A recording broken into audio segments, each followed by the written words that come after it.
There are many, many arguments to have about the police. I've been doing so since I wrote a book on the subject in 2004. But this is not the moment at which even I, who am so critical of them, are going to say, "Oh well, look, you're going about this the wrong way." You're quite right. There are things which people just shouldn't be allowed to do on the streets, and if they do them, they should be arrested and charged and prosecuted, and if found guilty, punished. That is what happens in law-governed countries. If you want to complain about it, go somewhere else. Now, Jane Mulcairns, the main story here, of course, is first of all what happened in Southport, where this all started, and secondly, the majority of these riots, gatherings, disturbances have been, as Robert Jenrick actually said, by far-right protesters who have been terrorising communities and individuals. However, there are some questions being asked, and they haven't been sufficiently answered, I don't think, about what went on in Birmingham. And so that's where this perception comes from. It's, why are you treating us more strictly than them? Yeah. How do we stop that kind of narrative building? Yeah, I mean, it is a really difficult one because I hate this phrase two-tier policing. I don't really know what it means. And I think it's just being used because it rhymes with Kia, basically. That's why it's being used. Of course, it's not okay to fight violence with violence. I mean, what apparently happened in Birmingham is appalling. And Shabana Mahmood has said, anyone masked will be treated, in exactly the same way. I think because if you are defending your community, why would you need to be masked? Why would you need to be masked? Absolutely. And I think possibly, in the same way that I think a lot of what's happening from far right groups, it's not really about what they're saying. It's not about Southport. It's an excuse. And I think we can't rule out that other groups might use other things as an excuse too. As you say, if you're defending your community, why would you need to wear a mask? I think the difficulty is I'm not on the ground. It's very hard to know what's really happening. All we're hearing are reports, which I feel like all reports inherently have some sort of agenda in this particular case. I think that unfortunately, I just think that a lot of this is the culmination of rhetoric that's been used over immigration over the last decade. And I think Robert Jenrick saying political parties on all sides, possibly not accurate. I think some sides have used stronger rhetoric than others in inflaming this. We'll come back to the riots themselves in a minute. But Peter Hitchens, what do you make of this this hashtag two-tier care? I mean, it's being pushed by Elon Musk, which is clearly why it's getting quite a bit of attention. He's tweeting this at the Prime Minister of this country, who, thank goodness, has not replied to Elon Musk. But many listeners getting in touch saying sometimes it feels unfair. Well, good heavens, I'm not a defender of Keir Starmer in any way. And in fact, I've taken more trouble over criticizing him than most people. But if you have serious violent disorder in your country, then you have to respond to it with strong authority. And I completely support that strong authority. And I don't particularly want to engage in any kind of criticism of that authority while it's being exercised. I think it's a foolish approach. I'm also very much against trying to excuse street violence with political motives. This has been a resort of many people on more than once part of the political spectrum for a long time, going right back, for instance, to the Scarman report on the so-called Brixton riots many years ago, in which the attempt was made to, in my view, dignify what was basically an outbreak of violent criminal disorder as if it was some kind of political protest. I don't accept that. There isn't really any need in an advanced liberal democracy for people to engage in violent protests against the government. And what it is in many cases, it's people who simply enjoy violence for its own sake, and I don't think we should indulge them by trying to make political excuses for them. There are many things wrong in this country about politics, and again, I've been saying that for a very long time, but the idea that I would want any of those to be resolved by civil disorder is outrageous. Any intelligent person knows that civil disorder leads very, very rapidly, if it's not quelled, to the most appalling consequences, and the distance between the hurled brick and the bullet is remarkably brief, as the people of Northern Ireland discovered in the 1960s. So I'm just not engaging in any of that, thank you, all the same. But I really do think the making of political excuses for violence is wrong. I'm glad to see a strong police response to this where it happens. Honestly, I wish the police were as tough on a number of other things. I'm not talking about political things, but about straightforward criminal things as they are on these events.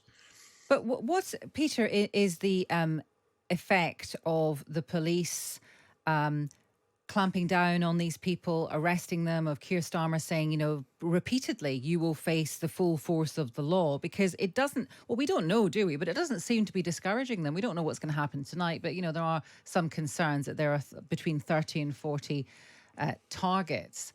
Are there other people that should be adding their voice to this to say, don't do this? It's not for me to tell other people what to say, but I think it is quite likely that once people see the alleged culprits of these events appearing in court and being swiftly dealt with, if convicted, then it will affect events. That's the whole point of criminal justice. Criminal justice is ultimately a form of street theatre to persuade the country that there is somebody in charge. And if people get the impression there's nobody in charge, they'll behave more badly. And in fact, in so many parts of this country, people have got the strong impression there's nobody in charge for rather a long time.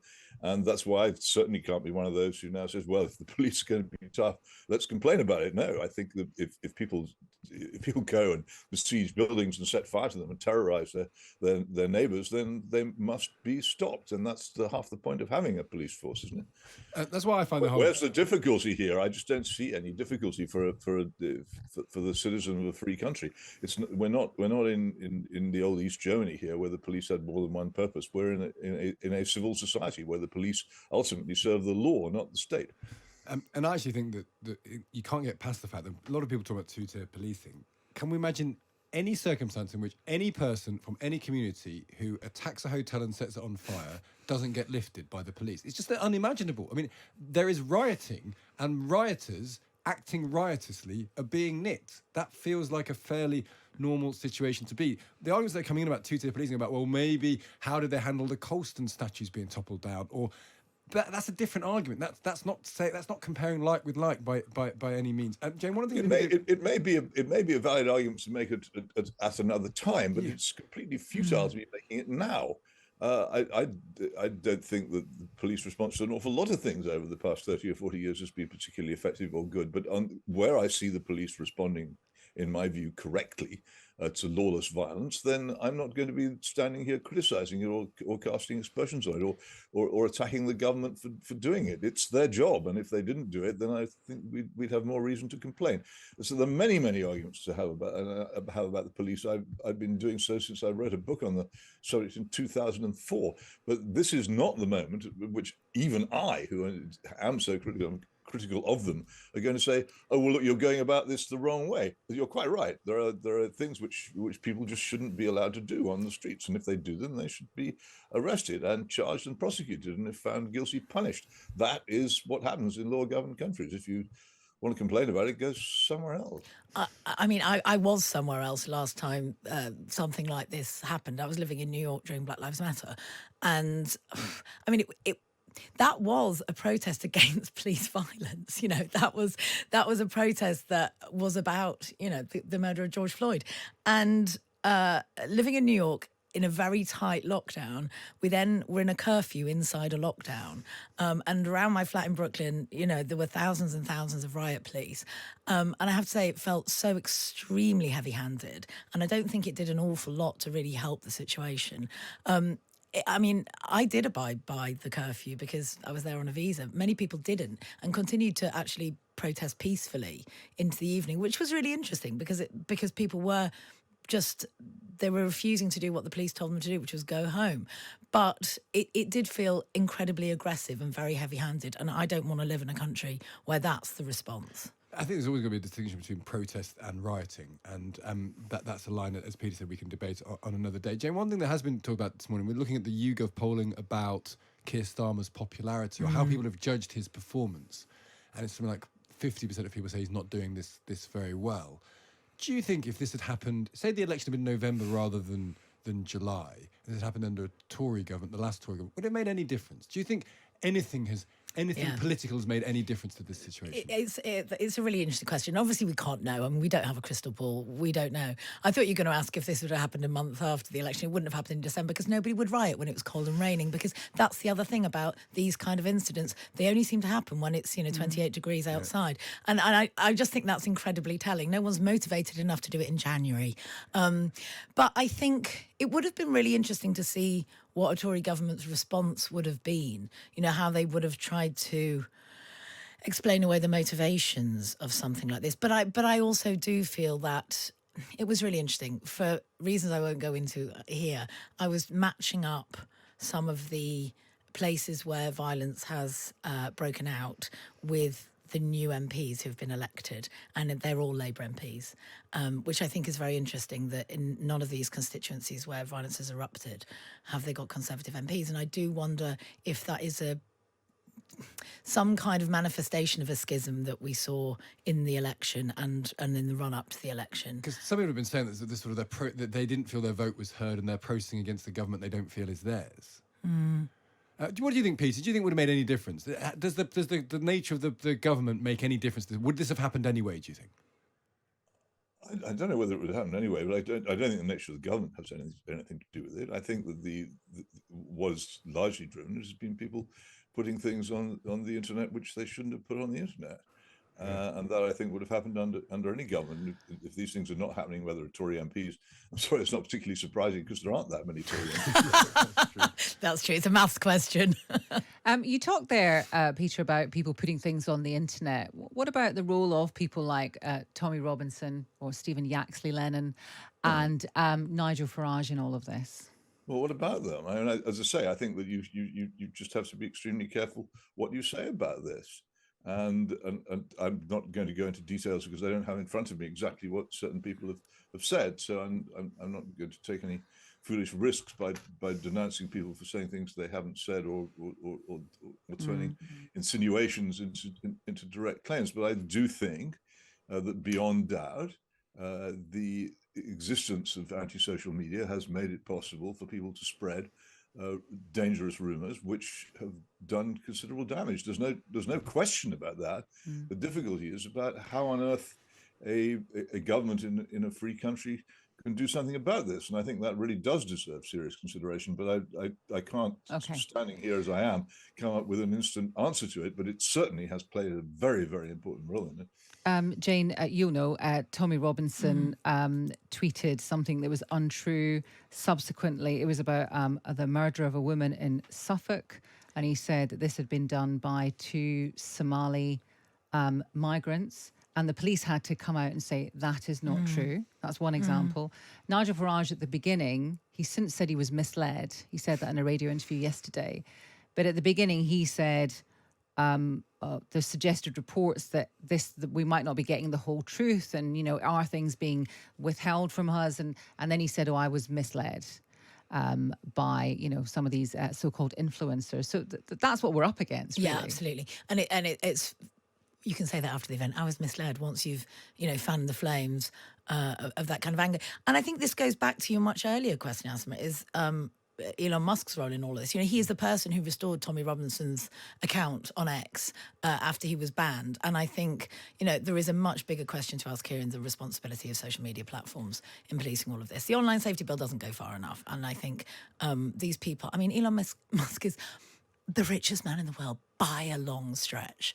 And what right has he got to criticise our policing? When has he lived here? When's he paid taxes that pay our police force? Sorry, sorry, Elon, pipe down. They're all fair questions, but he's not going to pipe down, is he? No. That's the thing. And he doesn't need to. No. Do you think Elon Musk is more powerful than Keir Starmer, Peter? No. But obviously he can exercise influence. As far as I can tell, he is a free speech absolutist, and bizarrely that puts him in the same position as I am, because I'm also a free speech absolutist. I don't believe that free speech should be. But he's not an absolutist. That's really interesting, because I think there's a limit to free speech absolutism, which is the limit of incitement. And as soon as free speech becomes incitement, then it ceases to be justifiable.